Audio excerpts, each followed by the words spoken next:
All right, so we're getting into the adrenal glands in this lecture. The adrenal glands have two major regions. We have a cortex and then we have a medulla. The adrenal glands sit on top of a kidney, our kidneys, so we have two adrenal glands on top of each of our kidneys. The cortex region has three major tissue sections. We have a zona glomerulosa, a zona fasciculata, and a zona reticularis. The zona glomerulosa is what produces mineralocorticoids. The main mineralocorticoid that we talk about is aldosterone. The zona fasciculata produces our glucocorticoids. And again, one of the main glucocorticoids that I talk about is cortisol. And then we have the zona reticularis. This region produces androgens. One example is dehydroepiandrosterone, which typically helps in producing hormones or helps in stimulating male sexual characteristics, masculinization, I'm sorry. And then we have the medulla. The medulla is the inner region, and this is where we produce stress hormones for rapid stress response, that sympathetic system, and that's epinephrine and norepinephrine. And so there are three controls, which I've talked about two of them. I talked about the hormonal control, where we have those tropic hormones controlling the endocrine system. I just talked about humoral control in the last slide, where we were looking at two different hormones controlling blood levels of some chemical. In that case, it was calcium.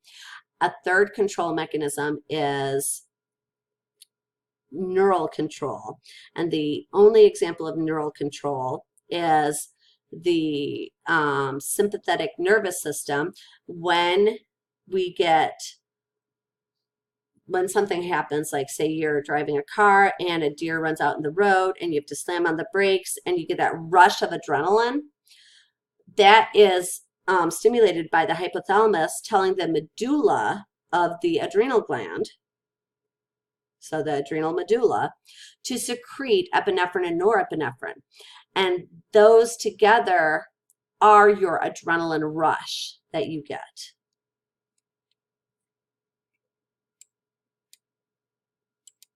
Okay, so let's look at the adrenal cortex first, and we'll talk about the hormones there. So aldosterone, which is produced by the zona glomerulosa, is a hormone that increases sodium reabsorption and decreases potassium reabsorption. So it works in maintaining sodium levels. We need sodium. We also need potassium.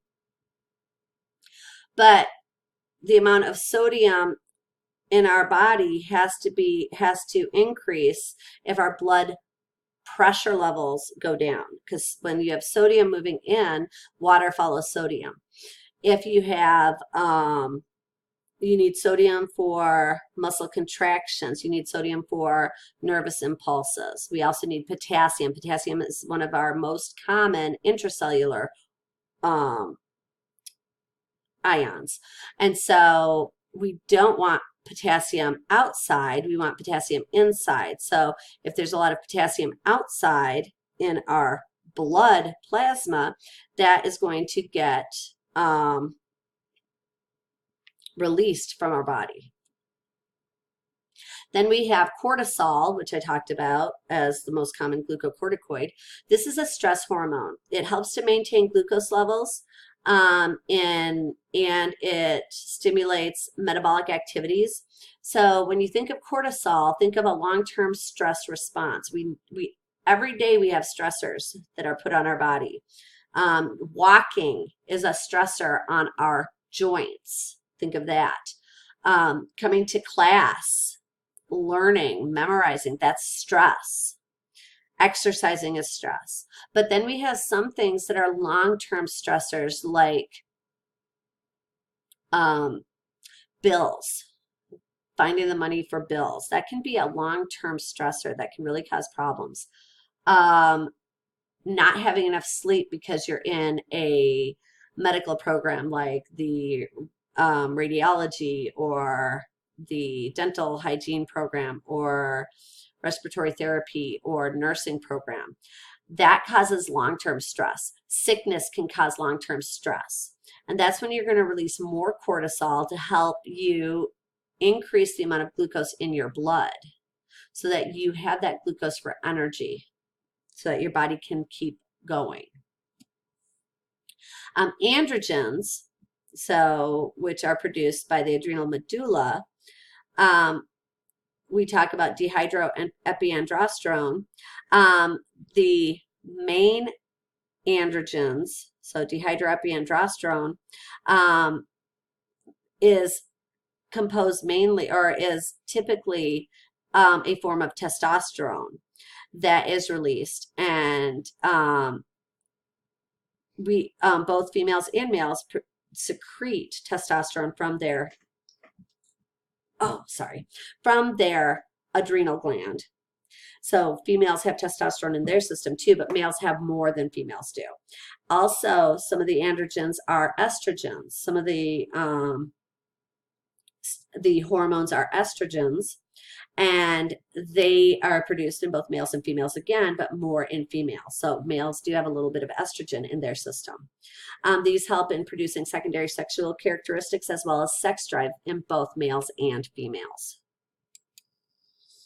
The adrenal medulla then is the organ that produces your epinephrine and norepinephrine.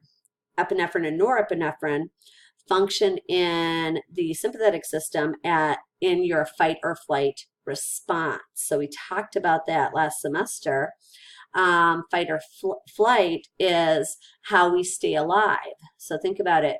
Driving down a road and you almost hit a deer, that's going to stimulate the release of these hormones, and you're going to get an adrenaline rush. That adrenaline rush isn't really going to do much for you at that time, but if you were, say, walking down the street and a bear walked, I don't know why a bear would just walk out in front of you, but say a bear or a lion all of a sudden jumped out at you. That again, that's going to stimulate the release of the epinephrine and norepinephrine, giving you an adrenaline rush that'll allow you to either fight, which I would not suggest doing, but you know, it is what it is, or flee the situation. Actually, I always like to mention, I think I probably mentioned it last semester too, but the same rush occurs when you are getting ready to like have your first date with somebody that you like, or the first kiss. You get an adrenaline rush. It's just you're perceiving it differently. So yeah, always nice. You can perceive, you know, a lion attack and a first date the same if you want, because it's the same hormones, just your perception is different. So stress and adaptation. Stress is anything that causes an upset in homeostasis. And so stress occurs every single day. I mean, you wouldn't even be able to survive without certain stressors. Your body has to be under a certain amount of stress to just function normally. But certain types of stress are not good for us. Like injury isn't always good. Surgery or infection, not good. Exercise is a good stressor. Depression, not a good stressor. Undersleeping, so not getting enough rest, can cause a lot of stress. And if you are under severe stress for a long period, then you enter what we call general adaptation syndrome, or GAS. So this is how our body responds to that long-term stressor.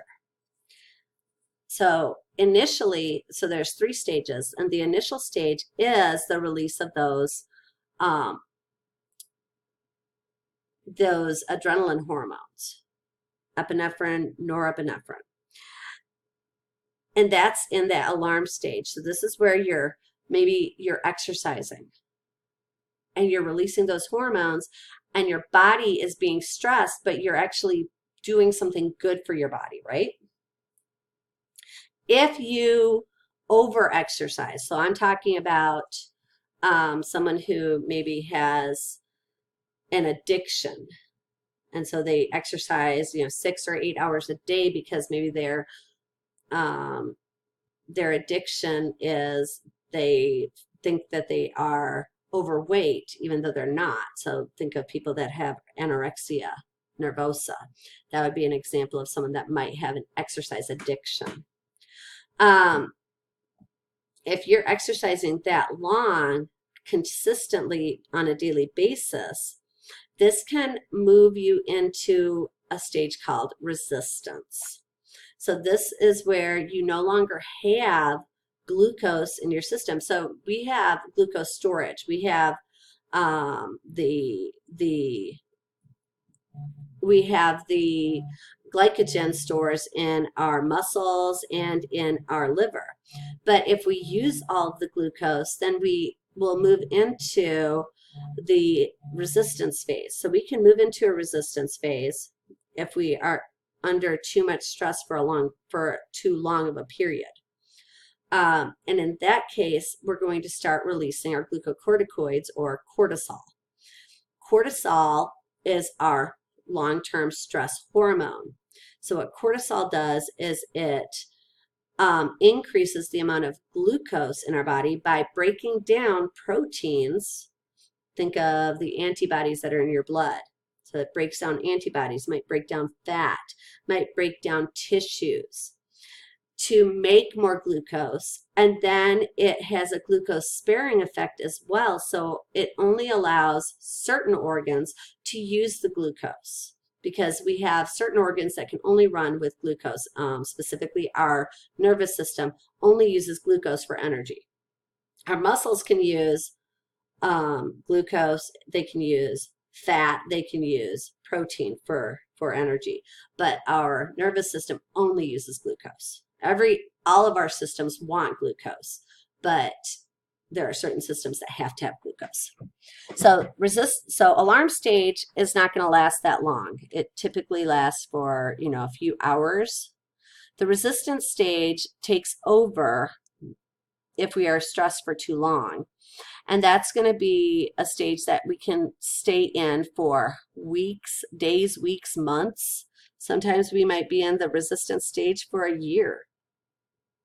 If your body is overstressed for too long, though, for months and months, if you're exercising 8, 10, 12 hours a day and you're not taking in enough food, eventually your body is going to enter the stage of exhaustion, where you've used all of the reserves that your body can find. And in this case, you're going to start shutting organ systems down to stay alive. It's your body's idea. So kidneys stop functioning.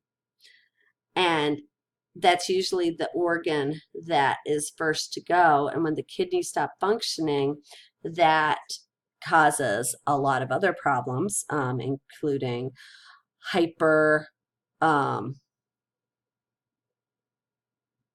I can't think of it, high blood pressure. I'll just say it that way. High blood pressure, and that stresses your heart, and your heart is already stressed, and that can lead to death. So, long-term stress is very dangerous. General adaptation syndrome is how we control or how we can handle these stressors, but we don't want to be under long-term stress for a long period of time, which is why you're always told, hey, I say it all the time. Well, to people who are talking to me, I'll tell them, you need to take a day off. You need to have a day for you. So when I was in college, I was also stressed. I had a lot going on. I was um, raising my 4 kids. Most of the time I was home alone because my husband worked away from home. And I was in college. I was in grad school. I was working. I was always gone.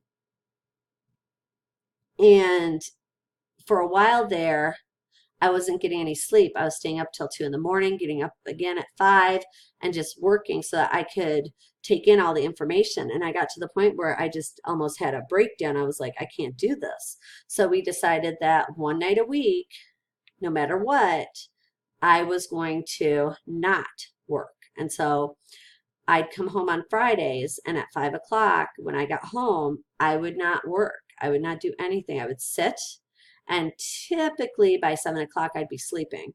But I would watch my TV shows, whatever TV shows I wanted to watch, and I would go to sleep, and I would sleep, and then Saturday I'd start working again. So at least I had one night off from the stress to keep me going. And that is something that everyone needs. You all need that break from the stress. So if you're in, and I know a lot of you are in or going into nursing, that's a stressful situation. That program can cause a lot of stress. Remember to take at least one day for you. That doesn't mean that you're not studying. That means that you are working other days. You work, you do everything you have, but you take one day. It could be a Friday night. It could be a Saturday. Now, you can't take one day and go out and party and then say, well, I didn't actually get any rest. That's your choice. So, I mean, you have to give up certain things when you're in those programs.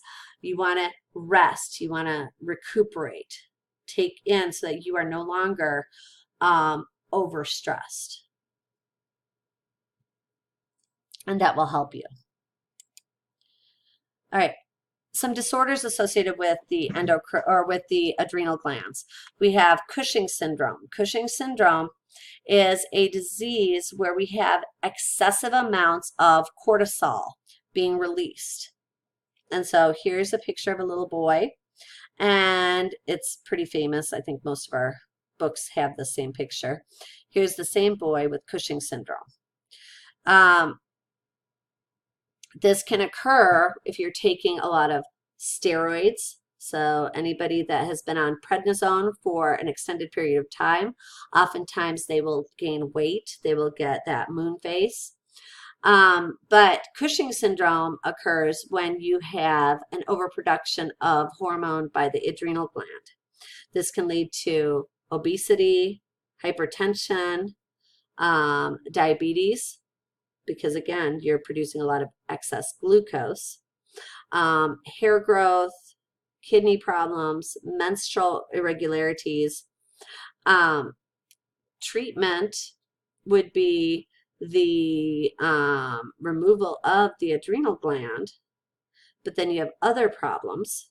So in that case, if they remove the adrenal glands, you'd be on hormone therapy for the rest of your life. Or they're going to try to find the underlying reason for the disease. Like if there's a tumor, they're going to remove that tumor. Addison's disease is an insufficiency of glucocorticoids and sometimes your aldosterone as well. In this case, it can be often it can develop because you don't have adrenocorticotropic hormone being released properly, and so that causes the adrenal glands to not produce their steroids or their hormones. One of the major physical features, this is like the only real major physical feature, is the darkening of the skin. So here's a hand that does not have Addison's disease, and here's an individual that their hand and they have Addison's disease. So symptoms other than that would be things that you might notice, like fatigue, weight loss, and hypotension. But the only real physical sign is that darkening of the skin. And in this case, the treatment would be oral steroids, like cortisol, okay? This is 20 minutes, so I'm going to stop here, and we'll have one more video for you on the endocrine system over the last few slides. Bye.